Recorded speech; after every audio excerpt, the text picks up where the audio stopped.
Good afternoon, everybody. Big Mike back here with you once again. Welcome back to Big Mike Talks, where today I'm going to be covering the rest of the week that was in pro wrestling. So that's going to be AEW Collision and MLW, what's the name of the show? Symphony of Horrors, which is a great name. So, let's get this started on AEW Collision. I know it's been a while since I've covered Collision, but this one felt like a must cover. A lot of great matchups, a lot of must-see things. We start off with a Hangman Adam Page promo, where he starts it off by saying, "You either die a hero or live long enough to become the villain." So, rest in peace, Heath Ledger's Joker. Then he brings up the Ops, fighting the Death Riders for over a year, clearing the way for my current world title reign. And I did what any man would in reciprocation. I gave you a world title shot. And you, after the match, you looked me in the eye. I looked you in the eye, and I told you what would have happened. Then Wrestle Dream, I knocked you on your ass and beat you. And what do you come back and show me? You felt embarrassed. Embarrassed you couldn't kill me. Then you all stabbed me in the back. And you've become the very thing you fought against. And I know better than anyone to jump me after the match we just had and make an enemy of me. And now the hunters have become the hunted. I am the current champion of the world. I'm not going to find and fight you when I'm hurting. I'm going to find you on my terms. And I'm going to do worse than embarrass you. I am going to ruin your life.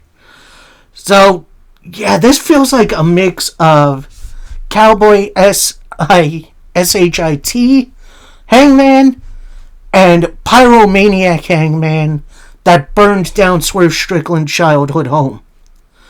Like, this culmination of the character feels natural and also unpredictable, which I love in wrestling. I don't know what's going to be happening between these two. I don't know if maybe Hangman is going to call on the Dark Order again, or maybe get in on the Elite reunion. I don't know.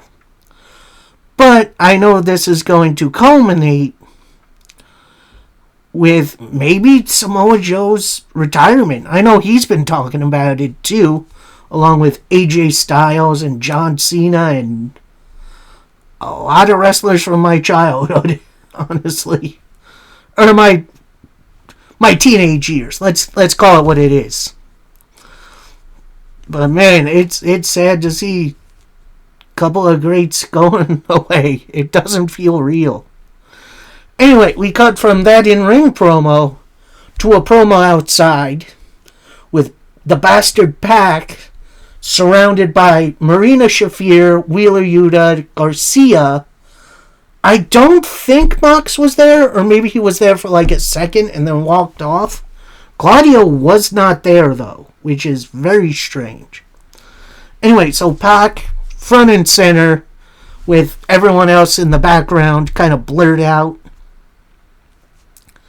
So Pac says, "Discipline maketh man," which, great line.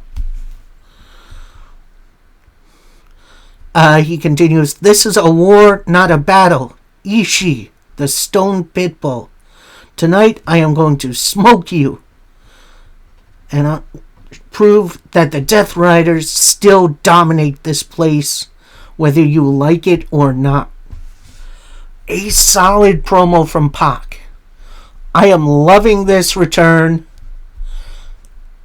And the more I'm looking at the Death Riders right now, we'll see what happens. It's getting intriguing. So we go into our first matchup of the evening, as we got the Bastard Pack taking on Tomohiro Ishii. And honestly, this matchup ruled. Like, this was technical wrestling at its absolute best. They went back and forth.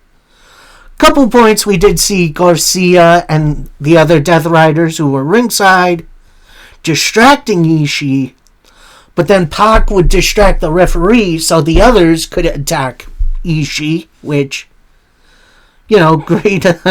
I'd say definitely bringing the numbers advantage. Then eventually, after big old meat hook clothesline by Pac, and he's your winner. So, this is definitely going to be interesting to see how the Death Riders run. Maybe we'll see Pac take over leadership. Who knows? We'll see. Then we get a Blood and Guts hype video. I completely forgot about this. I do know, was it Statlander or was it Willow who mentioned that she wanted Blood and... No, it was Jamie Hayter. That's who it was. And she wanted to call out the Triangle of Madness. We haven't heard a reply to that yet. But I guess we shall see how that goes. Next up, we got Thekla taking on Mina Shirakawa. Now, these two have had matches in Stardom before. I have never seen one. I did go back and watch a couple, and they are brutal. Like, these two definitely feel like longtime rivals, and they bring it here to AEW for sure. Like, they're throwing each other around by the hair. Thekla at one point takes Mina Shirakawa's hair, does like an arm wringer move with it, and then tosses her by the hair across the ring, which that looked like it hurt. Kind of near the middle, you see Mina attempt a back fist. Thekla ducks it, then hits it again, only getting a 2 count. At this point, we see the rest of the Triangle of Madness, the other two pieces. Sky Blue and Julia Hart come down to the ring. Thekla attempts the death trap, but that gets blocked. Mina with a back fist only for 2, sling blade for her 2. She goes for the Glamorous Driver, which is a great name, only for it to get blocked. Sky Blue ends up on the apron. She eats an elbow. Julia does the same. And then when Mina turns back around, she eats a spear from Thekla. And then Thekla locks in the death trap to pick up the submission win. This match was also very good. I could go without the interference, but it is understandable because Thekla and the Triangle Madness are teammates, so they want to help each other out. I do wish she won clean, but it is Mina, so I can't complain that much. Then we go backstage with TJ, Ty Conti, and Anna Jay on their interview for the upcoming women's tag team division, saying, "We've been trying to build this division for 5 years, but all we see are teams' egos trying to get gold." Then who walks up? A brand new team, not just to AEW, but to women's wrestling overall. We got Nixon Newell, who, if you don't remember her, she was WWE. She was Tegan Knox. And her partner, both in tag-wise and relationship-wise, Miranda Alizé. So, if I remember correctly, Nixon Newell's WWE contract, non-compete, expired kind of recently. And she showed a teaser with her and Miranda as a tag team.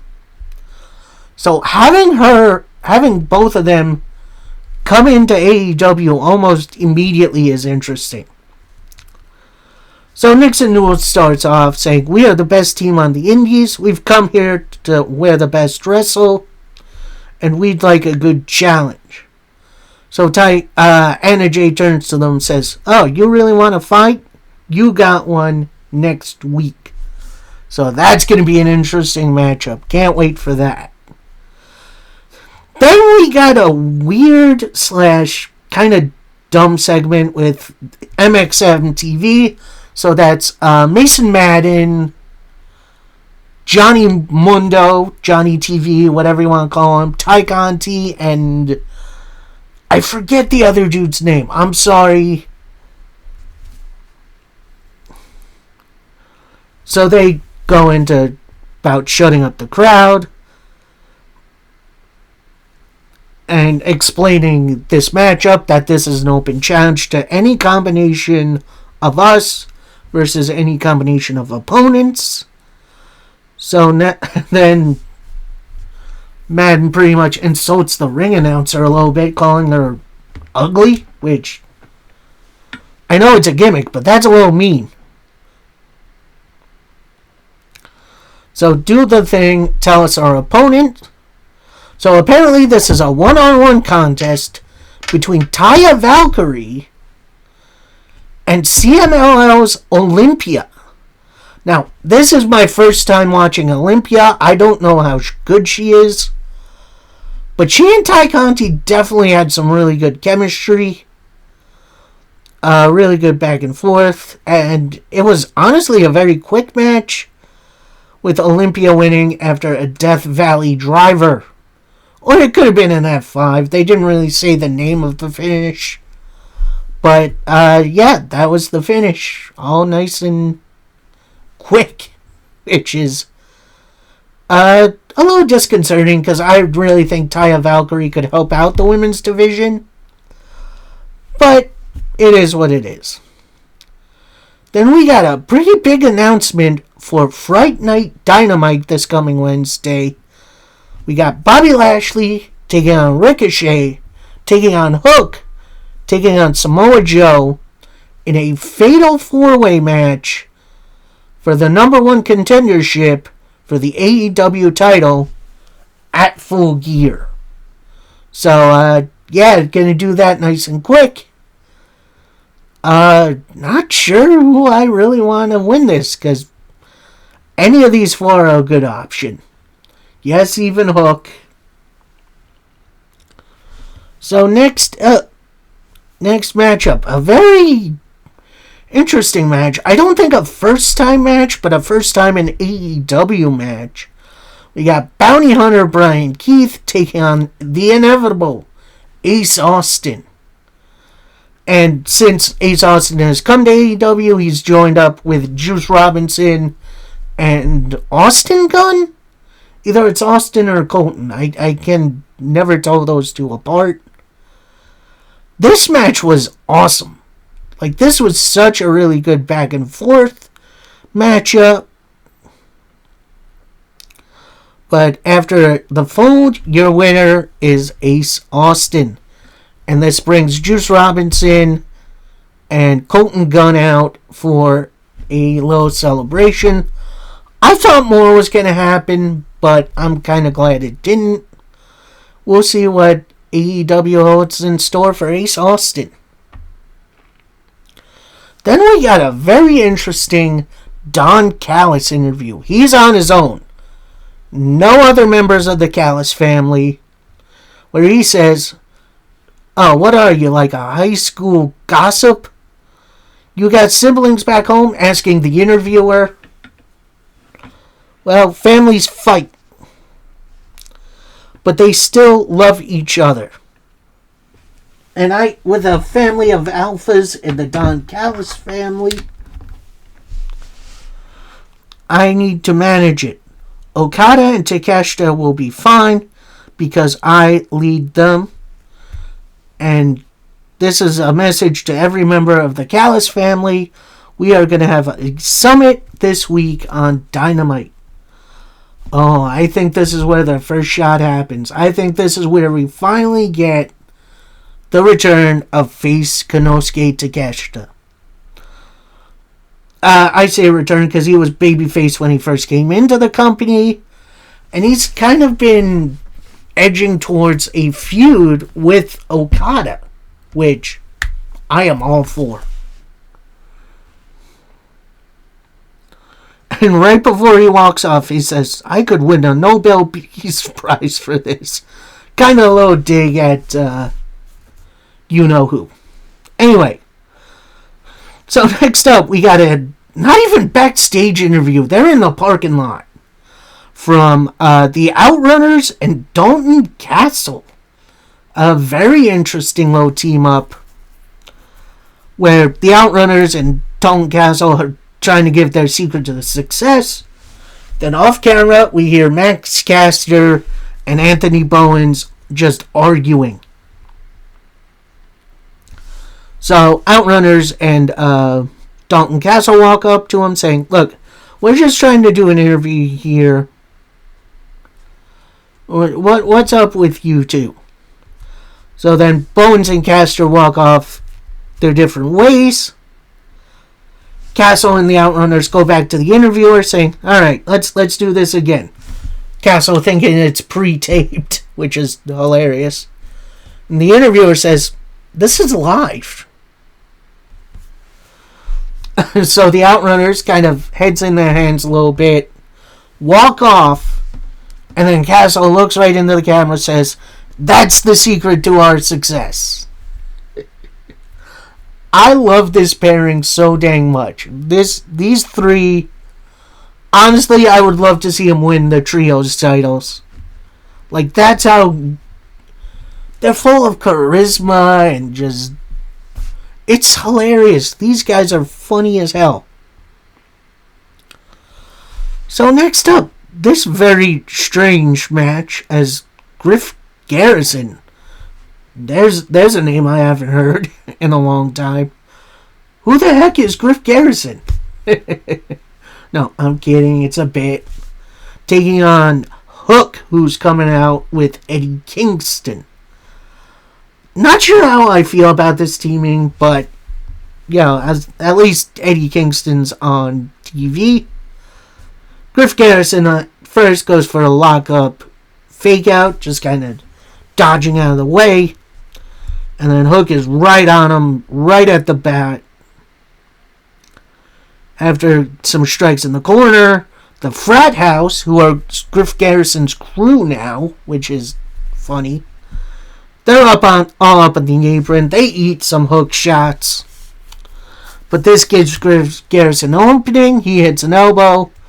Big splash. Goes for another splash. Eats a big boot from Hook, who hits a couple of clotheslines and a weird axe handle move, which that looked odd. Big suplex. Looks a second to Eddie Kingston. Immediately locks in the Red Rum for the submission victory. Now at that point, the Frat House, they're surrounding the ring, looking to get in. Eddie Kingston then runs them off with a steel chair, which, alright, so they got each other's back. Not sure what the end game of this is for that team, but I'm interested in seeing where they're going. So next up, we got a promo from Olympia, which is very, very interesting. She mostly speaks in Spanish and a little bit of English, but the English parts I did get. As she says, Mercedes, I want the CMLL women's title. So we're going to do this next week on Dynamite. I initially thought she said Collision. No, it is Collision. That's what I thought. Next week. So we got a CMLL women's title match next weekend. I'm hyped for that. I hope you are too. Then we get a kind of hype video slash all together promo from the women participants of the women's tag title tournament, which that looks like it's going to be awesome. Then we get a Fright Night Dynamite card rundown, which this week's card looks fantastic. And then that is going to lead us to our main event of Collision, and it is a money match. Now, if you don't know, AEW has been doing these matches where the winners get an extra purse. Right now, I think this match is at $50K, I think. That's what Tony said. So our participants, you got FTR being joined by the Young Bucks, which there's a team I never thought I'd see. And actually during FTR's entrance, that's when the Young Bucks make theirs, but they still come out to FTR's music, which honestly that is so funny looking, as they take on Jet Speed and the team who beat the Young Bucks in a money match at Wrestle Dream, Jurassic Express, who get a big reaction. It's great to see. And this match was a lot of fun. Especially when they bring Luchasaurus in, you see the heels kind of backing off a little. But eventually they all team up on him. But then the babyfaces fight back with... This is an interesting one. You got Mike Bailey, Kevin Knight, and Jack Perry all doing moonsaults from the same turnbuckle onto different opponents on the outside. This leads to Luchasaurus hitting one in the ring for a 2 count. That was a hell of a moment. Young Bucks with a sliced bread, which that leads to Dax locking in the sharpshooter. Then Matt Jackson with a kind of TK driver while their opponents locked in, which that was impressive. Luchasaurus breaks it up. They go back and forth for a while. Luchasaurus with a big body slam. Frog splash from Kevin Knight. Only gets a 2 count. This brings in Mike Bailey, who they all hit a bunch of drop kicks. Kevin Knight again attempts a UFO splash of his own. That whiffs. So that leads to a Matt Jackson Rana into a powerbomb, which that was impressive for a 2 count. Then at this point, Kevin Knight gets in. Then Stokely gets in the ring. The ref is distracted. Throws this white powder in his face. Eats a super kick from Matt. Only gets a 2 count. Tags in Nick. Goes for the EVP trigger. That whiffs. This brings in Dax, who gets a few elbow shots. Then Mike Bailey tags in Luchasaurus. Hits pretty much splashes on everybody. Choke slams all around. Then at that point, Stokely distracts the referee again. FTR hit a low blow on Luchasaurus. Then FTR with a Power and Glory suplex splash. Nick Jackson with an elbow drop. Matt Jackson with a 450. That only gets a 2. FTR and the Young Bucks with a Shatter Machine on their opponents. Young Bucks and FTR hit a group BTE trigger, but that whiffs. Then Luchasaurus with a bunch of choke slams. Kevin Knight with a cutter. Tags in Mike Bailey, who hits the tornado kick. Kevin Knight tags in, hits the UFO splash. where your winners are Jet Speed and Jurassic Express. So they get the money. Jack Perry gets the second bag of money. He unzips it, takes out a single bill, and hands it over to the Young Bucks. At that point, Stokely Hathaway is trying to get his boys out of there, but he gets run off by Luchasaurus. So, very interesting way to finish the evening. Another very fun tag match. I feel like AEW is getting better at booking their tag teams recently. And speaking of, announced for Fright Night Dynamite, you got FTR taking on the Young Bucks, taking on Jurassic Express, taking on Jet Speed for the number one contendership for the tag team titles at Full Gear. So, Fright Night Dynamite looks like it's about to be stacked. And I can't wait to see what that match looks like, because it's about to be fun. So, that's AEW Collision for you. Overall, very watchable episode. A lot of interesting stories. Not a lot tying into Dynamite as a whole, but a very entertaining episode of Collision. Then we finish up with MLW Symphony of Horrors, which it's pretty much the same setup as Slaughterhouse. I think it was taped right after Slaughterhouse, so wasn't shown live. We actually get some highlights of Slaughterhouse, which that looks pretty cool. Then we had Jesus Rodriguez, the former Ricardo Rodriguez, if you remember him, Alberto Del Rio's former ring announcer, introducing Cesar Duran and Selena De La Renta, where they hype up the show, which, I'm going to say this, I kind of miss promoters doing. Like coming out right before as the show starts and just hyping them up. And this is where they announced for the tag titles, Mads Kruger, our current world champion, teaming up with Matt Riddle to take on the Skyscrapers, our current champions. So then they hype up the rest of the card. Then we go right backstage. It's in gorilla position where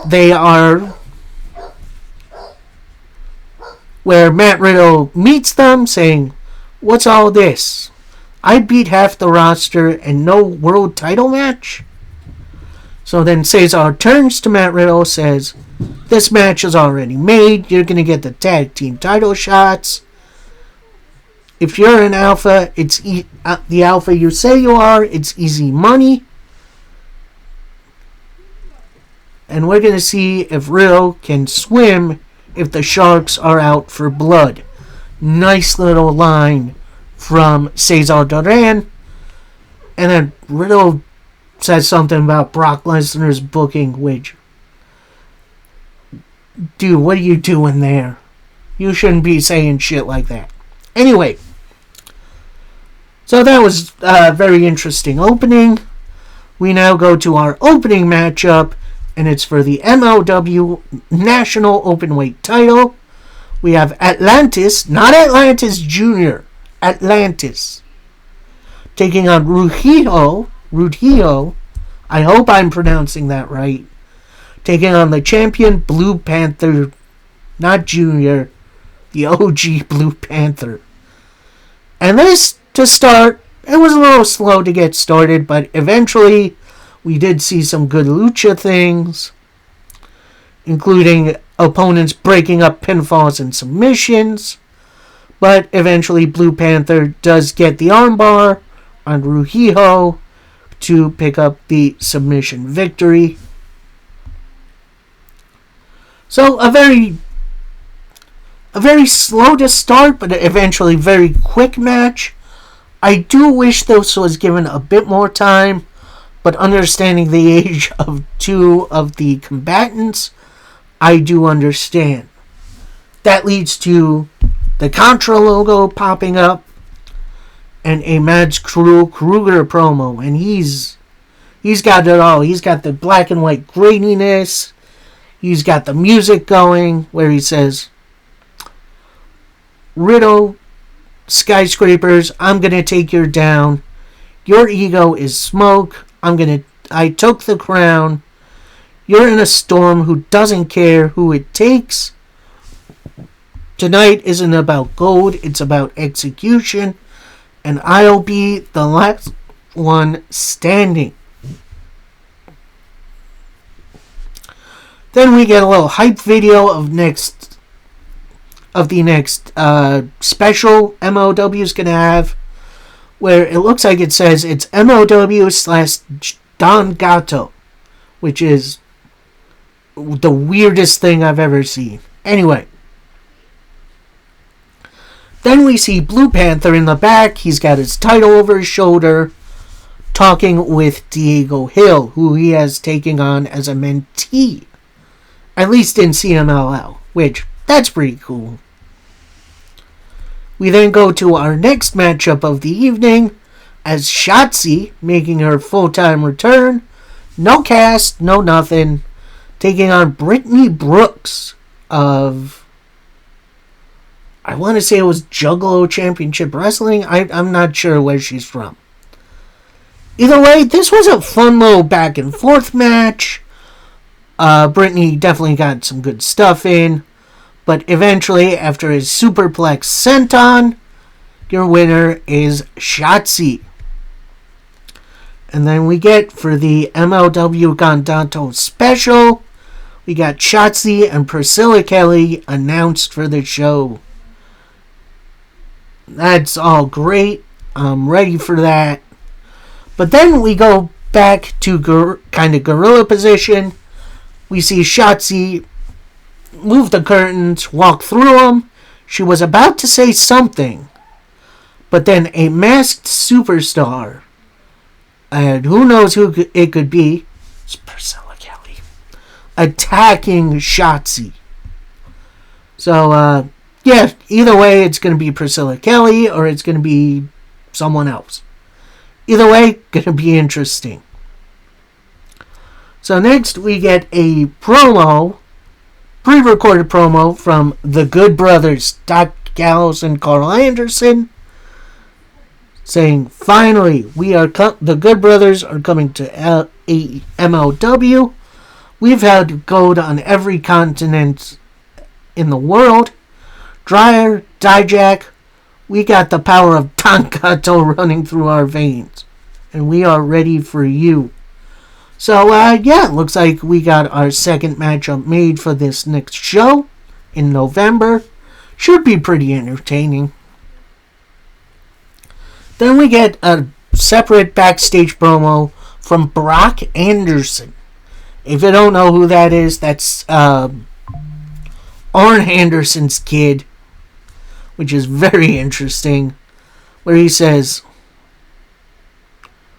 CW made many sacrifices for me, but at Slaughterhouse he made the ultimate sacrifice. And think you accomplished something cruel? It just lit a fire under me. And you just signed your own bounty, and all you are is a swollen up goof. If anyone deserves a title match, I do.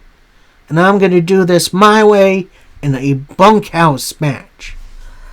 Now, if you don't know what a bunkhouse match is, it's pretty much a street fight with like hay bales and stuff like that. So, that one should be fun if it gets made. In which, no spoilers right now. But first, we get a very interesting scramble match, as it's an interesting mix of characters. We got Magnus from CMLL, Okumura, former MLW Tag Champion, Diego Hill, fresh face off the Independents, Stigma making his MLW debut again from CMLL, and the Lucha Hunter, Ikiro Kwan from Country Unit. And this match was just, it was quick. Move, move, move, move. Very quick, very fast paced, but yeah, well paced.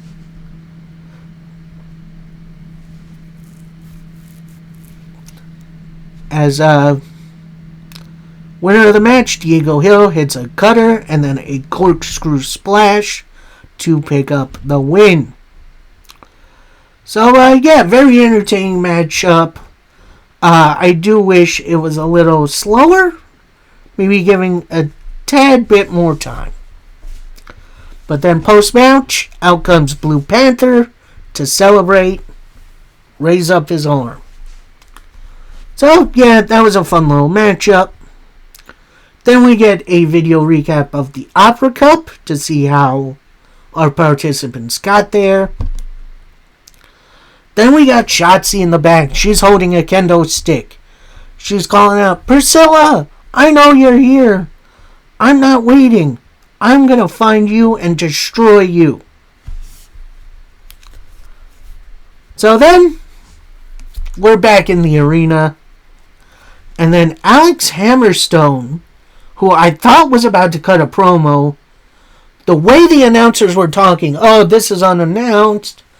He wasn't meant to come out here." I thought he was going to cut a promo. Instead, he just joins commentary for our next matchup. But we'll get there. And it was for the MLW Tag Team titles. Matt Riddle comes out first, which is not unusual. Then Mads Kruger comes out. He is immediately jumped by the Skyscrapers, the tag team champions. Then Riddle runs up the ramp, joins in, and they just beat the heck out of each other with all kinds of weapons, including trash can lids, chairs, tables.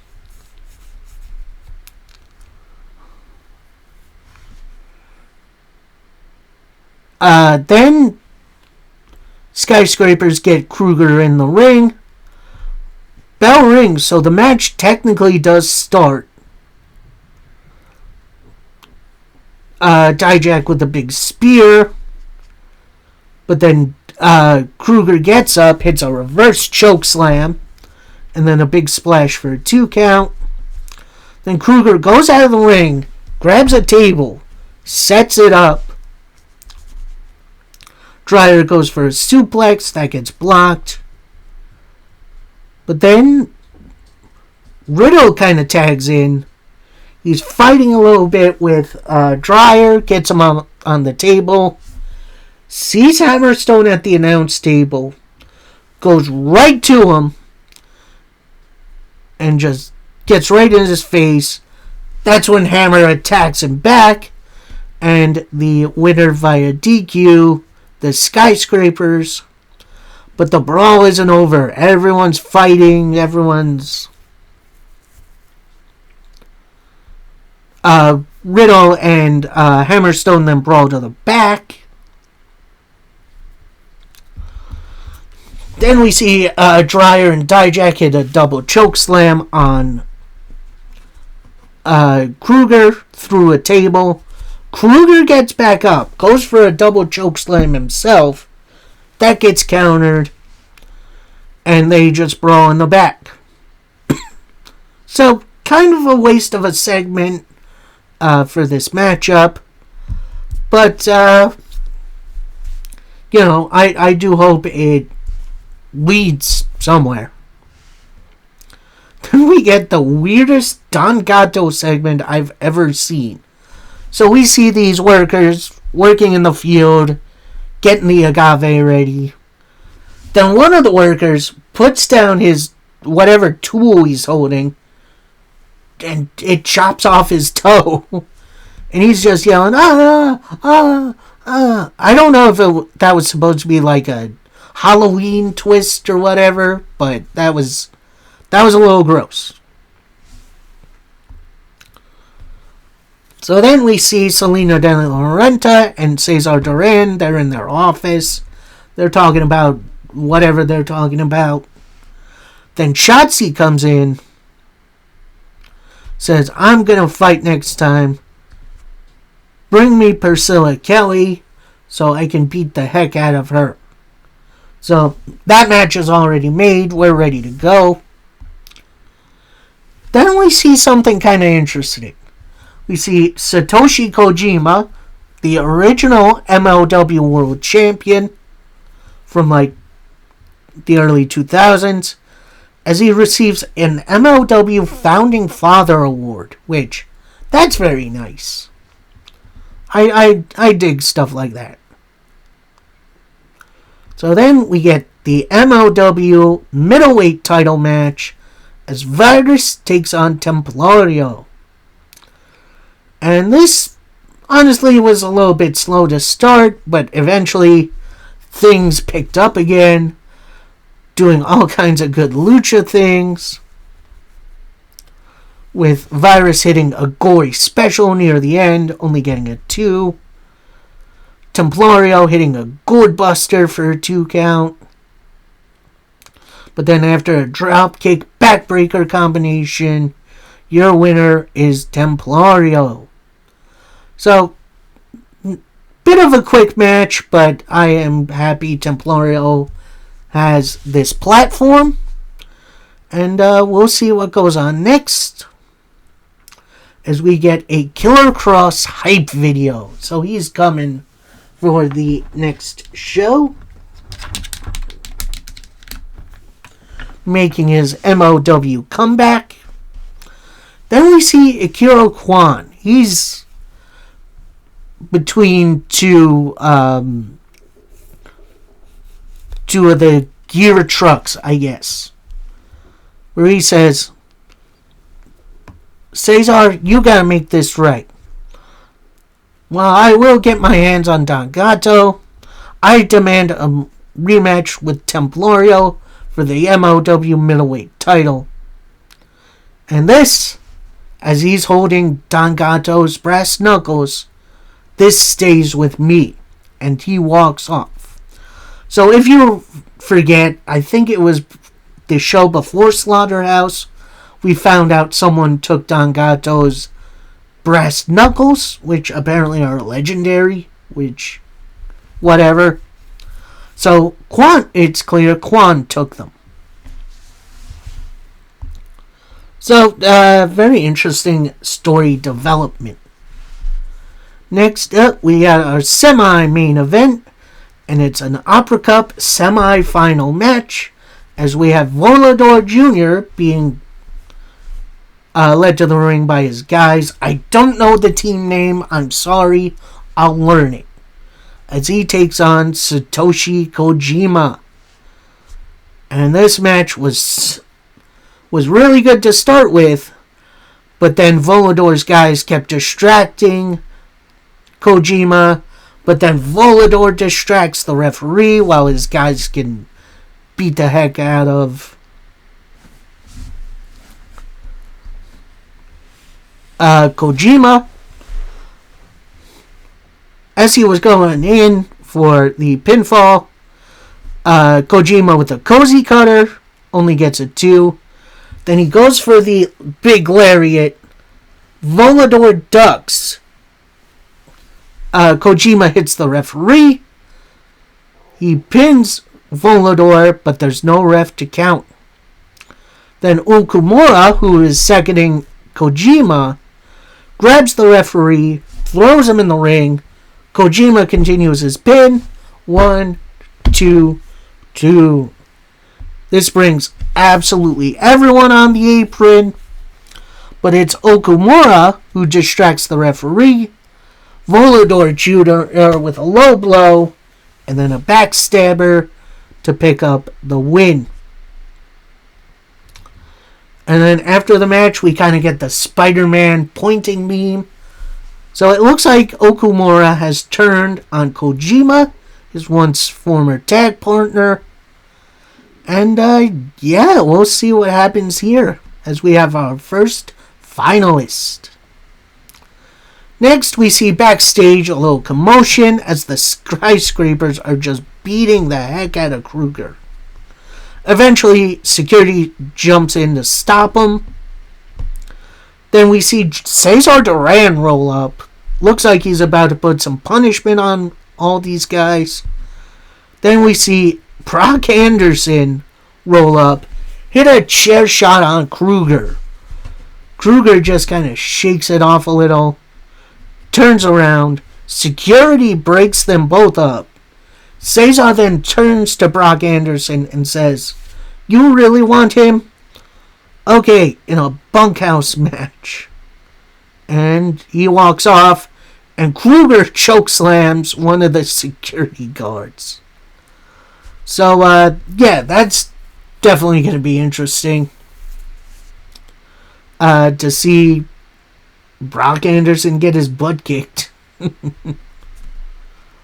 So then we see Paul Walker Hauser and Paul London. They're having a little chat in the backstage area somewhere. Looks like they're trying to figure stuff out with their relationship. So we'll see what goes on from there. Then we get Julio Rivera, who is the ring announcer for CMLL, announced our final matchup of the evening and our last semifinal matchup of the Opera Cup as Mystico takes on Austin Aries. And I'm going to say this was Austin Aries' best matchup in his return. Lots of really good back and forth. Although, there was one thing during this match that really distracted me. You have Don Gato sitting ringside, not in the crowd, but right next to the ring, in this big-ass throne, blocking at least a good couple people from seeing this match, which, honestly, that's just funny. Like I said, this went back and forth for a little while. One point, you see Mystico locking an armbar. Austin Aries rolls through it, locks up with the last chancery, which I forgot he had that submission up his arm, like up his sleeve. But Mystico gets in the ropes, gets up, trade elbows. Mystico then with an eye poke, that's interesting. Aries returns the favor with one of his own. Goes for a flying elbow, that gets missed. That gets caught into a suplex, super kick. Mystico attempts a moonsault, that misses. Aries with an arm drag into a drop kick. Hits the big old brainbuster for a 2. Then Aries gets up. He is arguing with the ref a little bit. Then he spits on the referee. He goes for a dive. That whiffs. Mystico gets back in the ring. Looks like he's about to take a count-out victory. But he gets back out. Rolls Austin Aries back in. Goes for the pin. Aries with the sneak attack roll-up for a 2 count. Mystico with a super kick, a senton, and a big splash for your winner, Mystico. And at that point, Don Gato gets up out of his chair, struggles a little bit to get into the ring, and he has a bottle of his tequila in his hand. And I honestly thought he was going to just break it on Mystico's face. Instead, he hands him the bottle. Mystico pops the top, moves the bottom half of his mask to take a pretty solid swig of that. And don't worry, I'm pretty sure that was water. Or at least watered down vodka. At that point, Volador Jr. and his crew come out. Opera Cup is at the top of the ramp, and they're standing around it. To end the show proper, then we got an MLW Don Gato hype video and a solid card rundown. Honestly, this was a pretty interesting show. I do wish some more matches went on a little bit longer, but overall, I had a ton of fun with Symphony of Horrors, and I'm looking forward to this Don Gato event. I'm wondering what this is going to look like, because it's probably going to be a ton of fun. So that'll do it for me. Coming on later tonight is NWA Power, their second week for NWA 77. We got tomorrow. We got Friday Night Frights for Friday Night Fright Night Dynamite. That is a tongue twister. So yeah, definitely a lot of good stuff coming up. Then we got Collision, which again, that should be fun. A lot of good wrestling coming up this week. Can't wait to check it out. And until next time, happy wrestling, everybody. Peace.